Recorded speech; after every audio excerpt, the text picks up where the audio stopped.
Nyarwanda maze iminsi numva kumbuga nkoranyambaga zigiye zitandukanye abantu benshi babaza bati ese umuhanzi witwa PICK MIC dukunda kumva cyane bavuga ko ari umuhanzi ukaze mu miririmbire ari umuraperi benshi bavuga ko azaza agasimbura aba bandi mwita ko ari abami ba hip hop yitwa PICK MIC nanjye narabyumvishe ndavuga nti ese uwagena nanjye ngakora ubushakashatsi nkamenya uwo muhanzi witwa PICK MIC uwariwe niyo mpamvu uyu munsi nabazaniye amafoto ndetse n'indirimbo ze kuko already namaze kumenya uwitwa PICK MIC nasanze ari umuhanzi ufite impano ufite n'akazuza kiza mu muziki nyarwanda zikabereke video y'imwe mu ndirimbo yakoze maze mumbwire se muratanga amanota angahe ku muhanzi PICK MIC murwa murumirwa ndi kubikora mukumirwa ndi mu murwa murumirwa guhuza n'amabici nkatanu ubunwa izo bici nyende kuzihanura ndi kujya kuri stage nkakotora iyo nigira cyari gufotora nubwo burde duhuza ndi gukotora guhuza aha abanyarwanda ngaho muratanga amanota angahe ibyo ni bike mu byo umuhanzi PICK MIC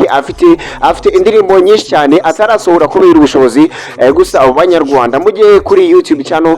yitwa PICK MIC mukande subscribe ndetse muna sharing kugira ngo tubashe guteza imbere impano z'abana b'abanyarwanda ese muratanga amanota angahe kuri iyo ndirimbo nge nari Evode w'abanyarwanda ni Mine Plus TV kora subscribe ya tabu byinshi bigiye bitandukanye imana ikomeze ibanire ciao ciao